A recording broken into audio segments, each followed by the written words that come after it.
Hello friends, happy new year. তোমাদের সবাইকে science world চ্যানেলের পক্ষ থেকে হ্যাপি নিউ ইয়ার। এই বছরে আজকে আমাদের প্রথম ভিডিও, তো আশা করি এই ভিডিওটি তোমাদের ভালো লাগবে।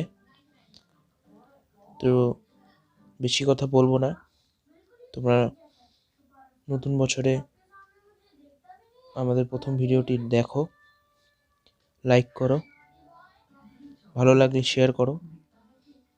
তো শুরু করা যাক আমাদের আজকে ভিডিও। তো আজকে আমরা জানবো যে রোধ রোধ রোধ সম্বন্ধে রোধের সম্বন্ধে তো আমরা আগের ভিডিওতে জেনেছি রোধাঙ্ক, পরিবাহিতাঙ্ক, ওহমের সূত্র। তো রোধ ব্যাপারটা আমি আরেকবার বলে দিচ্ছি যে রোধ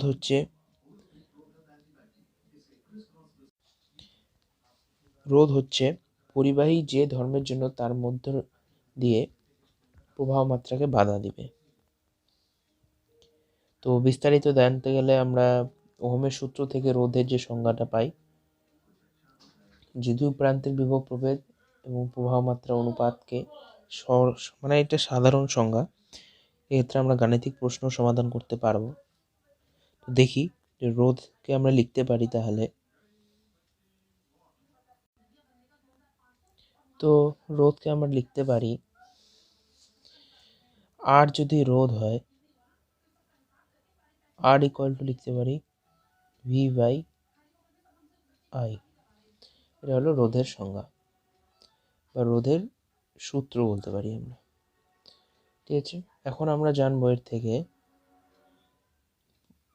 রোধের উষ্ণতা গুণাঙ্ক বা টেম্পারেচার কোএফিসিয়েন্ট অফ রেজিস্ট্যান্স। তো কি জিনিস রোধের উষ্ণতা গুণাঙ্ক কি? তো রোধের উষ্ণতা গুণাঙ্ক বলতে বোঝায় যে 0 ডিগ্রি সেন্টিগ্রেড উষ্ণতায় একক রোধ বিশিষ্ট কোনো পদার্থের প্রতি 1 ডিগ্রি সেন্টিগ্রেড উষ্ণতা বৃদ্ধিতে একক রোধে যে পরিমাণ রোধের বৃদ্ধি ঘটবে তাকে আমরা রোধের উষ্ণতা গুণাঙ্ক বলবো। তো উষ্ণতা গুণাঙ্ক তো আমরা আগেই জানি, একক একক একক ক্ষেত্রফল বা একক আয়তন বা একক রোধ এখানে, ঠিক আছে, সেইভাবে গণ্য করতে হয়।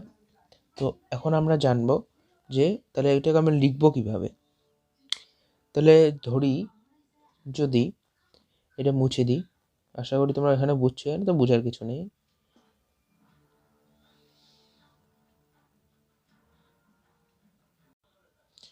তাহলে এখন আমরা লিখি, যদি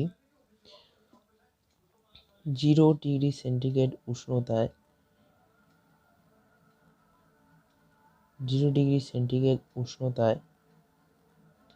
কোনো পরিবাহীর রোধ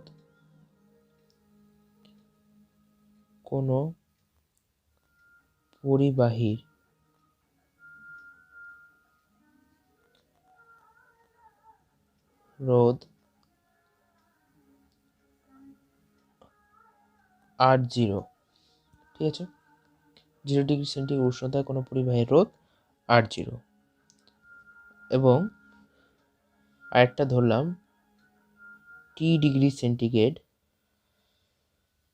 উষ্ণতায়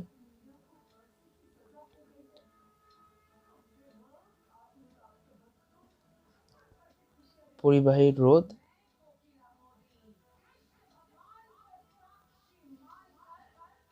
সমান সমান RT। তাহলে টি ডিগ্রি উষ্ণতা বৃদ্ধিতে আর রোধের পরিবর্তন হয়, তাহলে এখান থেকে কি পরিবর্তন হবে? RT যদি টি ডিগ্রি সেন্টিগ্রেড উষ্ণতায় রোধ এবং 0 ডিগ্রি সেন্টিগ্রেড কোনো পরিবাহীর রোধ R0 হয়, তাহলে রোধের পরিবর্তন হবে টি ডিগ্রি সেন্টিগ্রেড উষ্ণতা বৃদ্ধিতে, যে কি হবে RT মাইনাস R0, ঠিক আছে, RT মাইনাস R0।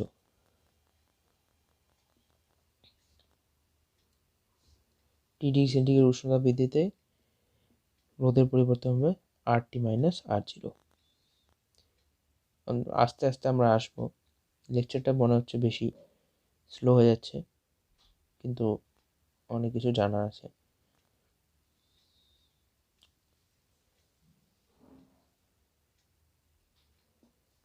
তাহলে টি ডিগ্রি সেন্টিগ্রেড উষ্ণতা বৃদ্ধিতে রোধের পরিবর্তন বা রোধ বৃদ্ধি পায়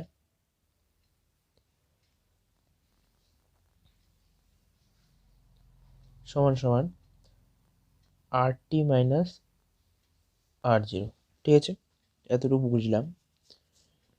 এখন তাহলে 1 ডিগ্রি সেন্টিগ্রেড উষ্ণতা বৃদ্ধিতে রোধের পরিবর্তন কত হবে? 1 ডিগ্রি সেন্টিগ্রেড উষ্ণতায় রোধের পরিবর্তন হবে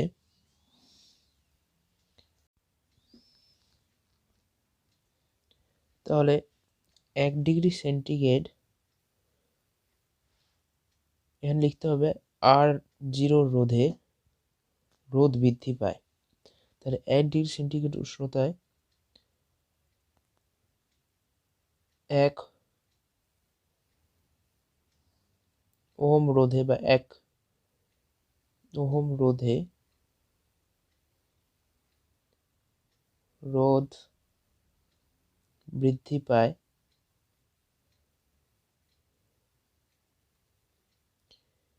কত হবে?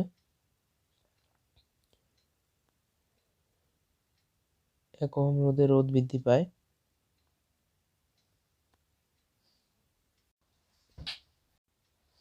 তাহলে 1 ডিগ্রি সেন্টিগ্রেড উষ্ণতায় 1 ওহম রোধে রোধ বৃদ্ধি পাবে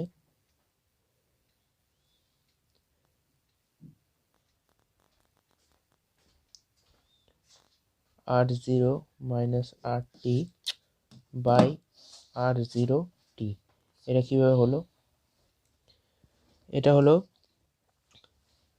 আমরা জানি যে এখন রোধের পরিবর্তন বা 0 ডিগ্রি সেন্টিগ্রেড উষ্ণতা রোধ ইন্টু উষ্ণতা পরিবর্তন হবে রোধের উষ্ণতা গুণাঙ্ক। তাহলে এটাকে আমরা আরেকভাবে লিখতে পারি, এত বড় যদি মনে না থাকে তাহলে আরেকভাবে লিখতে পারি আমরা যে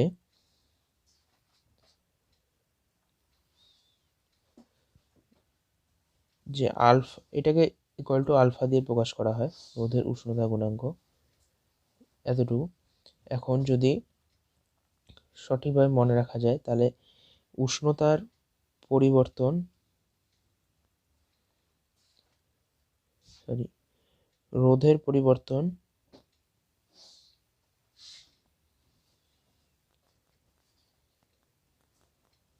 বাই উষ্ণতার পরিবর্তন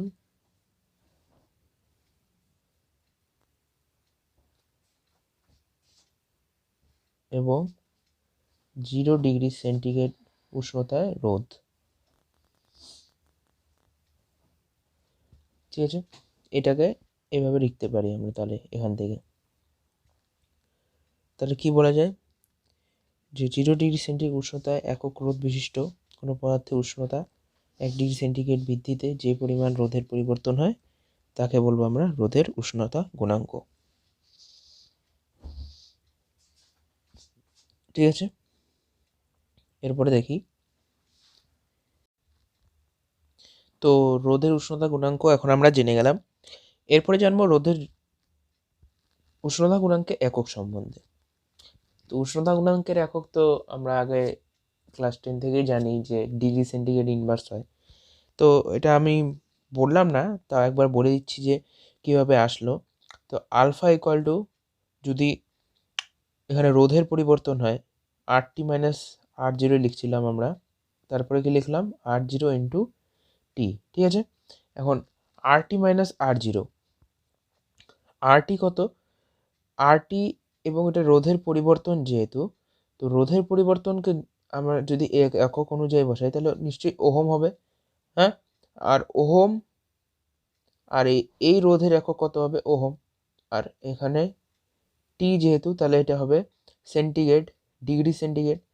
সেক্ষেত্রে আসবে ওহম ওহম যদি কেটে যায় তাহলে ডিগ্রি সেন্টিগ্রেড ইনভার্স, এটাই হবে উষ্ণতা গুণাঙ্কের একক। ঠিক আছে, এখন দেখি তাহলে এর সম্বন্ধে আরেকটা কোশ্চেন আসতে পারে যে উষ্ণতা গুণাঙ্কের সঙ্গে সম্বন্ধিত, যেমন কথা কথা যে তামার উষ্ণতা গুণাঙ্ক 0.00425 ডিগ্রি সেন্টিগ্রেড ইনভার্স বলতে কি বোঝো? তো এরকম একটা কোশ্চেন দিয়ে দিতে পারে, বলা যায় না, থাকতেই পারে। তাহলে আমরা কি বলবো যে তামার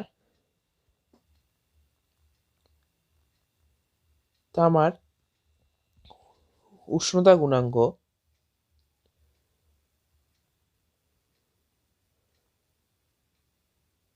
তামার উষ্ণতা গুণাঙ্ক 0.00425 ডিগ্রি সেন্টিগ্রেড ইনভার্স বলতে কি বোঝায়? তো তামার উষ্ণতা গুণাঙ্ক 0.0425 যাই থাকুক, উষ্ণতা গুণাঙ্ক বলতে বোঝায় যে 0 ডিগ্রি সেন্টিগ্রেড উষ্ণতায় কোনো তামার পরিবাহীর রোধ 1 ওহম হলে, কি বলছিলাম, একক কথাটি আসবে। তাহলে 0 ডিগ্রি সেন্টিগ্রেড উষ্ণতায় 0 ডিগ্রি সেন্টিগ্রেড উষ্ণতায় 0 ডিগ্রি সেন্টিগ্রেড উষ্ণতায় তামার পরিবাহীর রোধ, তাহলে কি বলবো, তামার পরিবাহীর রোধ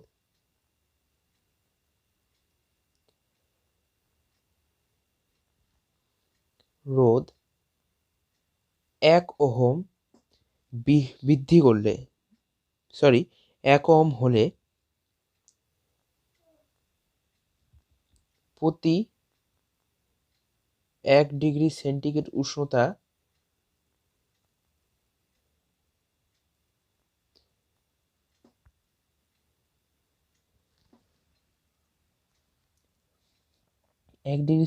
উষ্ণতা বৃদ্ধিতে যে পরিমাণ রোধের পরিবর্তন হবে।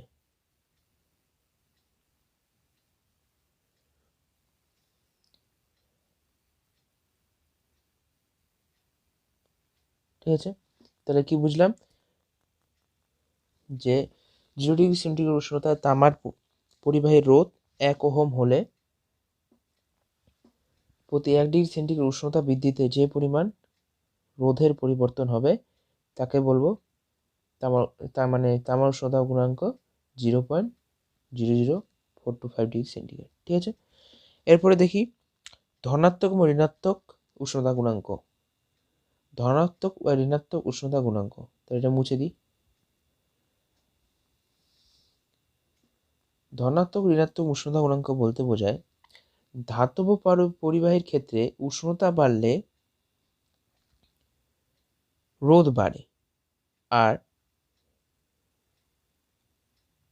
যেমন ধাতব পরিবাহীর ক্ষেত্রে কি বললাম, উষ্ণতা বাড়লে রোধ বাড়ে, তাহলে উষ্ণতা গুণাঙ্কের মান অর্থাৎ আলফা এর মান পজিটিভ হবে। কখন? ধাতুর ক্ষেত্রে।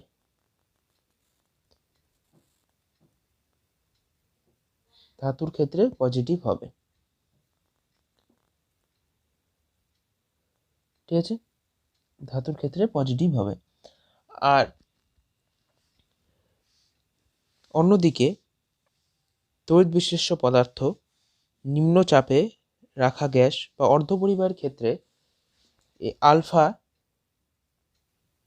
এর মান নেগেটিভ বা ঋণাত্মক হবে। ঠিক আছে, ঋণাত্মক।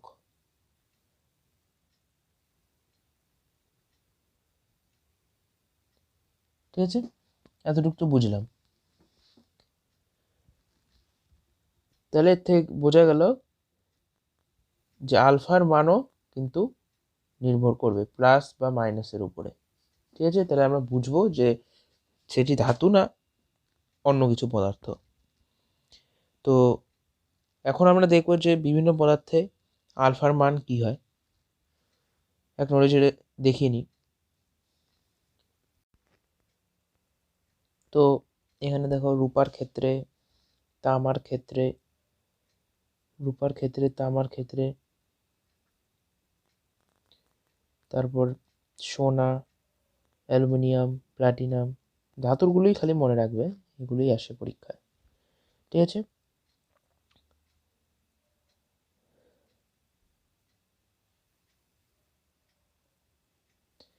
তাহলে এখন আমরা জানবো যে এখান থেকে আর কিছু বিশেষ কিছু পড়তে হবে না, কিন্তু আরেকটা জিনিস জেনে রাখা ভালো। তো আমি বলছি জিনিসটা দেখো,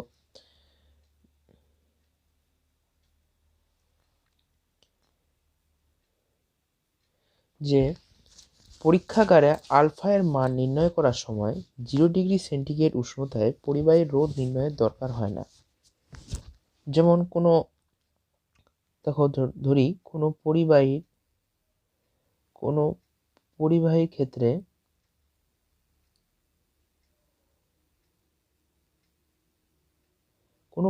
ক্ষেত্রে রোধ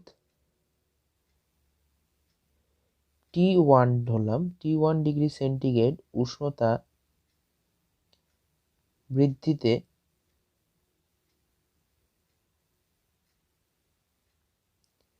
ঠিক আছে, T1 ডিগ্রি সেন্টিগ্রেড উষ্ণতা বৃদ্ধিতে T ডিগ্রি সেন্টিগ্রেড উষ্ণতায় ধরলাম, উষ্ণতায় যদি রোধ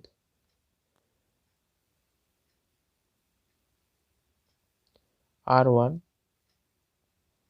এবং T2 ডিগ্রি সেন্টিগ্রেড উষ্ণতায় রোধ R2 হয়, ঠিক আছে, R2 যদি হয়, তাহলে আমরা লিখতে পারি যে, তার আগে বলি এখানে দেখো একটা জিনিস, যে আগে আমরা কি পেলাম, আলফা ইকুয়াল টু কি ছিল, R0 minus RT minus R0 by R0T, ঠিক আছে, এটা ছিল।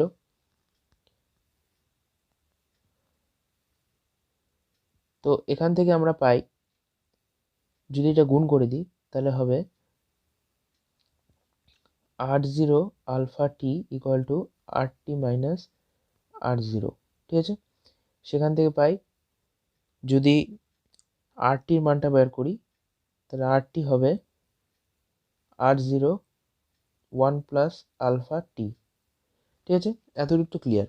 তো এখানে যদি ব্যাপারটা পুট করে পাই, তাহলে আমরা দেখতে পাবো যে পরে পেজে যাই, যে তাহলে আমরা লিখতে পারবো কি, তাহলে লিখতে পারবো R1, এখানে সেক্ষেত্রে R1 হবে R1 ইকুয়াল টু লিখতে পারবো R0 1 প্লাস আলফা T1, ঠিক আছে, যদি 0 ডিগ্রি সেন্টিগ্রেড উষ্ণতার রোধ R0 হয়, R0 কি 0 ডিগ্রি সেন্টিগ্রেড উষ্ণতার রোধ, ঠিক আছে। এরপর তাহলে R2 কি হবে, তোমরা নিজেরাই পড়তে পারবে এখন, আলফা T2। এখন যদি এটাকে ভাগ করে দিই আমরা, এই 1 নম্বর দাও, এটাকে 2 নম্বর দাও, তাহলে 1/2 করে যদি পাই,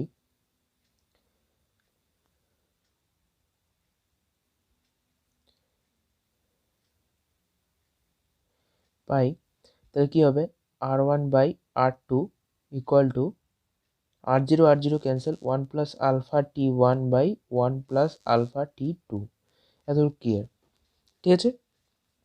1 plus alpha T1 by 1 plus alpha T2। এখন যদি গুণ করি, তাহলে গুণ করলে হবে, এনে কত আসলো, তাহলে এখানে R1 এর সঙ্গে যদি গুণ করি তাহলে দেখো এরকম আসবে, R1 1 plus alpha T2 equal to R2 1 plus alpha T1, এতটুকু ক্লিয়ার, ঠিক আছে। এখন আলফা যদি আমরা এখানে গুণ করে দিই, সিম্পল গুণ করলাম, R1 plus R1 alpha T2 equal to R2 plus R2 alpha T1। ঠিক আছে, এখানে যদি আলফাকে কমন নিই এবং R1 আর R2কে আলাদা করি, তাহলে R2 মাইনাস R1 আসবে। এখানে একবারে এখানে আলফা যদি কমন নিয়ে নিই আমরা, তাহলে আসবে হলো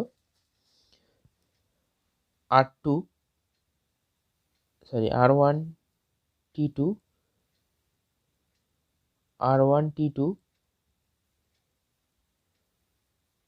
মাইনাস R2 T1। ঠিক আছে, মাইনাস R2 T1। তারপর এখন R1 T2 minus R2 T1, এখানে যদি আলফার মানটা আবার বের করি, তাহলে এখান থেকে যদি আলফার মানটা বের হয়, তাহলে কি হবে, এটা R2 minus R1 by R1 T2 minus R2 T1। ঠিক আছে, এই জিনিসটা মনে রাখবে। ঠিক আছে, এটা দুটি রোধের ক্ষেত্রে বার করলাম, এখান থেকে আর বেশি কিছু লাগবে না। এরপর যাই আমাদের আরেকটি খুব ইন্টারেস্টিং টপিক, কার্বন রোধক। তো তোমরা দেখো কিভাবে আমরা কার্বন রোধকের রোধ নির্ণয় করব। Carbon registers. কার্বন রেজিস্টার্স কি জিনিস দেখো, কার্বন রেজিস্টার হলো তড়িৎ বিজ্ঞান সংক্রান্ত পরীক্ষায় মোটামুটি 0.1, তো 0.1 অথবা কার্বন রেজিস্টার চলে যাচ্ছে, কোনো ব্যাপার না। তো 0.1 থেকে 1000 ওহম পর্যন্ত মানে রোধ ব্যবহারের বেশি হয়। তাহলে এই ধরনের রোধগুলি তৈরি করতে সাধারণত তামা, অন্য কোনো পরিবাহী ধাতু বা ধাতু সংকর ব্যবহার করা হয়। অন্যদিকে ইলেকট্রনিক্সের পরীক্ষায় 1000 ওহম অপেক্ষা কম মানের রোধের ব্যবহার প্রায় নেই বললেই চলে। তো এই উচ্চমানের রোধগুলি তৈরি করতে উপাদান হিসেবে গ্রাফাইট, গ্যাস কার্বনের ব্যবহার আজকাল বহু প্রচলিত। এগুলিকে কার্বন রোধক বলা হয়। তো কার্বন রোধক কি জিনিস বললাম, যে উচ্চমানের রোধগুলি তৈরি করতে উপাদান হিসেবে গ্রাফাইট বা গ্যাস কার্বনের ব্যবহার আজকাল বহুল প্রচলিত। তো আমরা সেই রোধক হিসেবে যেই কার্বনকে ব্যবহার করব তাকে বলবো কার্বন রোধক। ঠিক আছে, আশা করি বুঝেছো। তো এখন দেখি কার্বন রোধকের রোধ কিভাবে নির্ণয় করতে হয়। তো কার্বন রোধকটা দেখতে কি রকম তোমরা নিশ্চয়ই জানতে চাইবে, তো দেখাচ্ছি। দেখো, তো কার্বন রোধক দেখতে এরকম। এখানে দেখো 4টি বর্ণ আছে। তো একটি কার্বন রোধক তৈরি করতে কুপরিবাহী পদার্থের তৈরি একটি প্রায় চুঙাকৃতি খোলক নেওয়া হয়। এর দৈর্ঘ্য কম বেশি 1 সেন্টিমিটার, ব্যাস অত কিছু জানার দরকার নেই। এই খোলকটির মধ্যে সুনির্দিষ্ট পরিমাণে পরিবাহী কার্বনের গুঁড়ো প্রবেশ করানো হয়। রোধের মানটি নির্ভর করে খোলকের দৈর্ঘ্য, ব্যাস, কার্বন গুঁড়োর পরিমাণের উপর। তো খোলকের অক্ষ বরাবর দুটি ধাতব পরিবাহী তারকে দুদিকে বার করে দেওয়া হয়।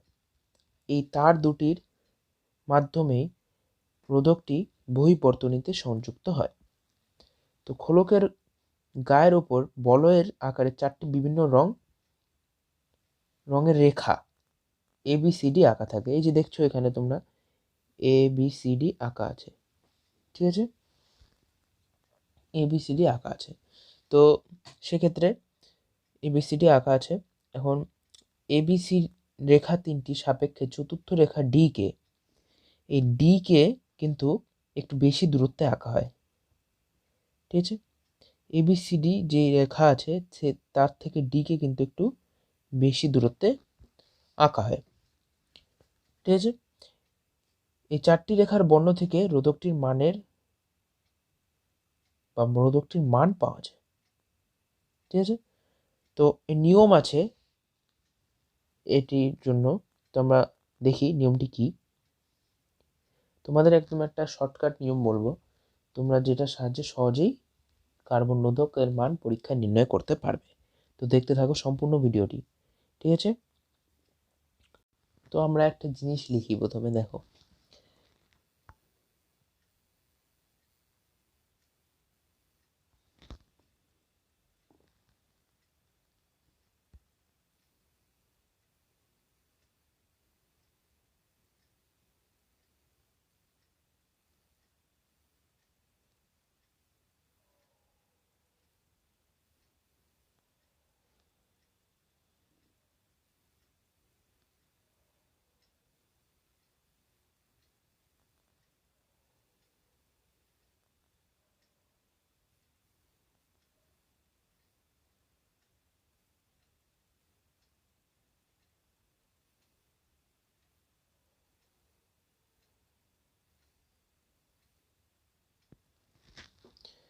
তো কি লিখলাম আমি?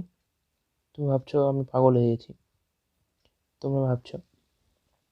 তো আমরা বলি, মানে আমি বলি আর কি। দেখো, বি ফর লিখবো আমরা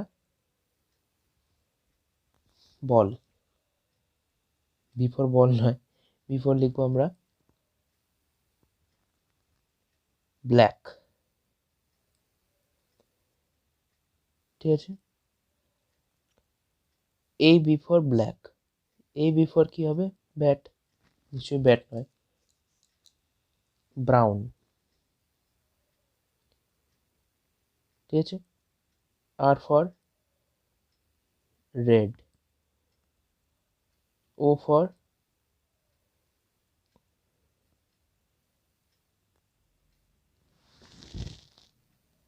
অরেঞ্জ, ওয়াই ফর ইয়েলো। ঠিক আছে, G for green,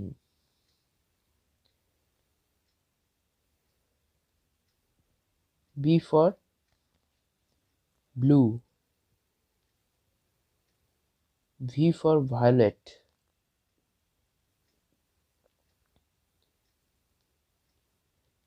G for grey,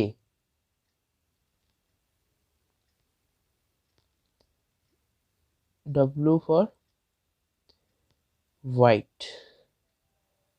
ঠিক আছে, তো প্রথমে দেখো, তো আমরা কেন লিখলাম, তো আমি এখানে নাম্বারিং করব। 1 2 3 4 5 6 7 8।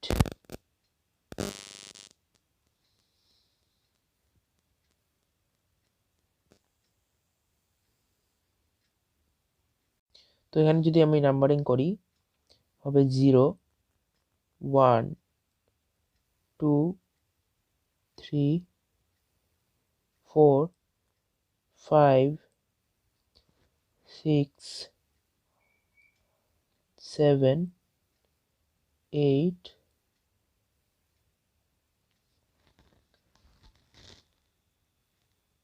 9। এখন আমরা সিকোয়েন্স অনুযায়ী লিখলাম, তো 0 1 2 3 4 5 6। তো আমরা কি লিখেছিলাম? B B, Roy, get, back, very, good, wife. তো সেখানে আমরা লিখেছিলাম 0 1 2 3 4 5 6 7 8 and 9। তাহলে B for black, brown, red, orange, yellow, green, blue, violet, grey, white. তো সেই অনুযায়ী যদি কার্বন রোধকের রোধ নির্ণয়ের জন্য উপরের বর্ণ সংকেত জানা থাকলে খুব সহজেই রোধ নির্ণয় করা যায়। এখন যদি একটা রোধক আমি আঁকার চেষ্টা করি, শুধুমাত্র আঁকবো, তাহলে যদি একটা রোধক এরকম হয়,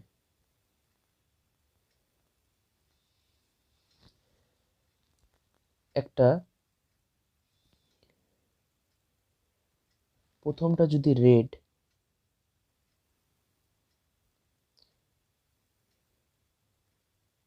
ঠিক আছে, প্রথমটা রেড, পরেরটা ভায়োলেট,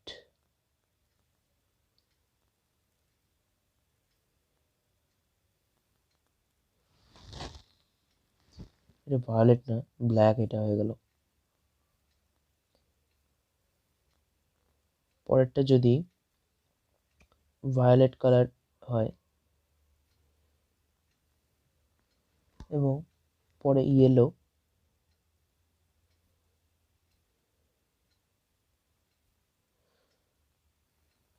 এবং সবার পরে গোল্ডেন।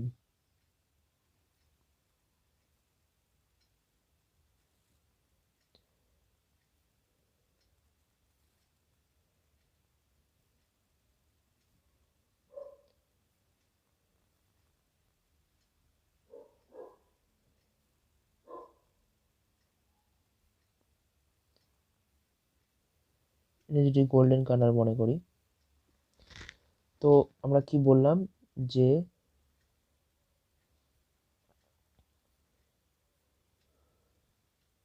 এটা যদি একটা কার্বন রোধক হয় এবং কার্বন রোধকের ক্ষেত্রে এখানে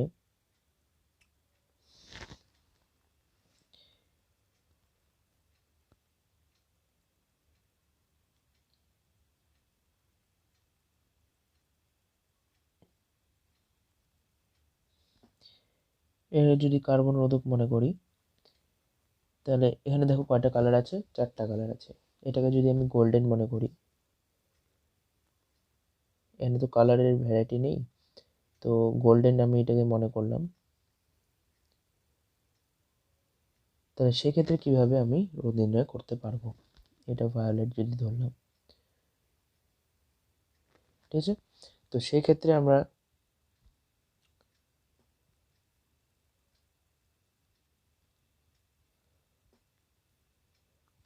রোধ নির্ণয় করতে পারবো কিভাবে। এখন যে দেখতে হবে যে প্রথম যে 3টি বিভিন্ন বর্ণের ব্যান্ড থাকে, তাদের প্রথম দুটির বর্ণের সংকেত পাশাপাশি বসবে এবং তৃতীয় বর্ণ সংকেত 10-এর ঘাত হিসেবে গুণ হবে। তো সেক্ষেত্রে দেখো এখানে কি আছে, এখানে প্রথমে আছে রেড। তো রেডের ক্ষেত্রে কি, প্রথমে বর্ণের সংকেত কি 2, তাহলে প্রথমে কি হবে, প্রথমে 2 হবে এবং প্রথমে বর্ণ সংকেত হবে 2 এবং প্রথম 3টি, তো প্রথম 3টির মধ্যে প্রথম দুটি বর্ণ সংকেত সরাসরি পাশাপাশি বসবে এবং পরেরটি আছে ভায়োলেট। ভায়োলেট কি 7, তো 2 আর 7 এখানে বসবে। তো 2 আর 7 যদি লিখি, তো পরের ক্ষেত্রে দেখো 2 আর 7 লেখা যাক, তাহলে এখান থেকে লিখতে পারি 2 7, ঠিক আছে, লিখলাম পাশাপাশি। এখন আবার আসি, আবার এখানে কি আছে, তৃতীয় যে কালারটি থাকবে সেটি 10-এর ঘাত হিসেবে তার নাম্বারটা বসবে। তৃতীয় কি কালার আছে, ইয়েলো। ইয়েলো কত 4, তাহলে সেখানে এটা 10-এর ঘাত হিসেবে বসবে, গুণ হবে, ঠিক আছে, বসিয়ে গুণ হবে। তাহলে কি হবে, তাহলে কি হবে এখানে 10⁴, ঠিক আছে, তাহলে নিশ্চয়ই বোঝা গেল। এরপর শেষের চতুর্থ বর্ণটি থাকতে পারে আবার নাও থাকতে পারে, এই যে বর্ণটি আছে না, এটি থাকতেও পারে আবার নাও পারে। তো সেই ক্ষেত্রে কি লিখবো, এটি যদি গোল্ডেন হয়, 3টি কালার মনে রাখবে, এটি যদি গোল্ডেন হয়, গোল্ডেন হলে আমরা এর সাথে +-5% রোধ, এবং সিলভার হলে +-10%, এবং কিছু না থাকলে, কোনো কালার না থাকলে, কোনো কালার যদি না থাকে, অর্থাৎ বর্ণহীন বা বর্ণ যদি না থাকে, তাহলে সেক্ষেত্রে আমরা +-10 20% যোগ বা বিয়োগ করব। এটা কোথায় যোগ হবে? আগের সংখ্যাটির সাথে। তো সেখানে যদি এটা গোল্ডেন হয়, তো এই ক্ষেত্রে উত্তরটা কি হবে? এই ক্ষেত্রে কার্বন রোধকের রোধ যদি আর হয়, তো আর ইকুয়াল টু আমরা লিখতে পারি, আর ইকুয়াল টু কি হবে? 27 ইন্টু 10⁴ প্লাস মাইনাস গোল্ডেন আছে যেহেতু, তাহলে কি হবে? 5%। ঠিক আছে, আশা করি ক্লিয়ার হয়েছে এখানে। তো আমরা কিভাবে বের করলাম যে এটা একটা, তোমরা একটা কি বলে, তোমরা এটাকে কোনো একটা ছন্দ হিসাবে বা রিদম হিসাবে মনে রাখতে পারো যে B B Roy get back very good wife. এটা আর কিছুই না, এর সাহায্যে একবারে মানে আমরা নির্ণয় করতে পারবো। ঠিক আছে, এটা বইয়েও আছে, তোমরা বইয়ে দেখবে কালার অনুযায়ী আমি সিকোয়েন্সটা এখানে একইভাবে লিখেছি। বইয়ে কালার অনুযায়ী, বইয়ের নিয়মও সোজা, কিন্তু তোমরা এই নিয়মটি ফলো করলে আমার মনে হয় এন্ট্রান্স বা যে কোনো পরীক্ষায় খুব সহজে উত্তর করতে পারবে। ঠিক আছে, তো বন্ধুরা আজকের ভিডিওতে এতটুকুই। আশা করি তোমাদের ভিডিওটি ভালো লেগেছে। যদি ভিডিওটি ভালো লাগে অবশ্যই লাইক করবে এবং চ্যানেলটিকে সাবস্ক্রাইব করবে, শেয়ার করবে ভিডিওটি, এবং কমেন্ট করতে অবশ্যই ভুলো না। তো পরের ভিডিওতে আমরা রোধের শ্রেণী সমবায়, সমান্তরাল সমবায় সম্বন্ধে আলোচনা করব। তারপর অভ্যন্তরীণ রোধ, এখনও বহুত বিষয় বাকি আছে। তো আমরা পরের ভিডিওতে আস্তে আস্তে জিনিসগুলি সলভ করব। ভিডিওটি আজকে এখানেই শেষ করছি। তোমাদের আবার হ্যাপি নিউ ইয়ার বলে ভিডিওটি শেষ করলাম।